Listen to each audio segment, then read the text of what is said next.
Hi అండి. ఈరోజు పిల్లల స్నాక్ బాక్స్లోకి పెట్టడానికని గోధుమ పిండితో చిప్స్ చక్రపాణాలు అంటాం మేము. అవి తయారు చేయడానికి ప్రాసెస్ చూడండి. 3 గ్లాసుల గోధుమ పిండి తీసుకొని 1 గ్లాసు గోధుమ రవ్వ ఉంటుంది కదా, ఉప్మా రవ్వ, ఆ రవ్వని మిక్సీ జార్లో వేసి ఎండుమిరపకాయలు జీలకర్ర వేసి పౌడర్లా చేసుకోవాలి. ఆ పౌడర్ని 3 గ్లాసుల గోధుమ పిండిలో యాడ్ చేయాలి. యాడ్ చేసిన తర్వాత చపాతీ పిండిలాగా కొంచెం కొంచెం వాటర్ వేసుకుంటూ కలపాలి. తర్వాత కొంచెం సాల్ట్ వేసుకోవాలి, కారం వేసుకోవాలి. నచ్చిన వాళ్ళు నువ్వులు కూడా యాడ్ చేసుకోవచ్చు.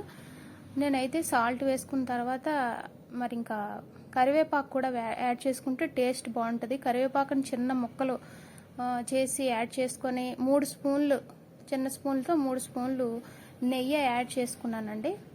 నెయ్యి యాడ్ చేసుకొని ఆ పిండిని అయితే బాగా కలిపిన తర్వాత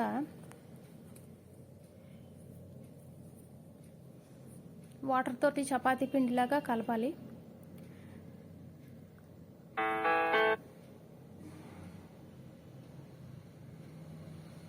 మనం పిండి కలిపి మెదాయించడంలోనే ఉంటుందన్నమాట.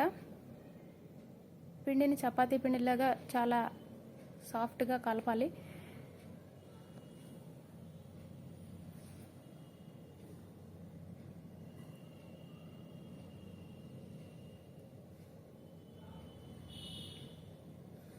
మైదా పిండి బదులు మనం గోధుమ పిండితో ఈ స్నాక్స్ చేసుకుంటే చాలా మంచిది. ఇప్పుడు హెల్త్కి కూడా గోధుమ పిండి పర్వాలేదు, గోధుమ పిండి మంచిది కాబట్టి మనం గోధుమ పిండితోటి గోధుమ రవ్వతోటి చేస్తున్నాము. అందువల్ల ఇవి ఏ ఏజ్ వాళ్ళైనా అందరూ తినచ్చు.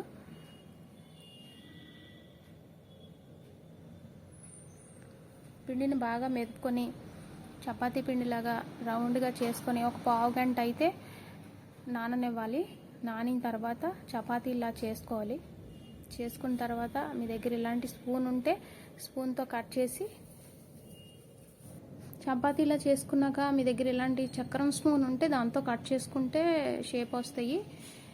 లేదు అంటే చాక్తో అయినా మీరు కట్ చేసుకొని ఆయిల్లో డీప్ ఫ్రై చేసుకుంటే గోల్డ్ కలర్ వచ్చే వరకు డీప్ ఫ్రై చేసుకోవడమే. ఆయిల్లో డీప్ ఫ్రై చేసుకున్నాక ఇలా అవుతాయి. చాలా క్రిస్పీగా ఉంటాయి.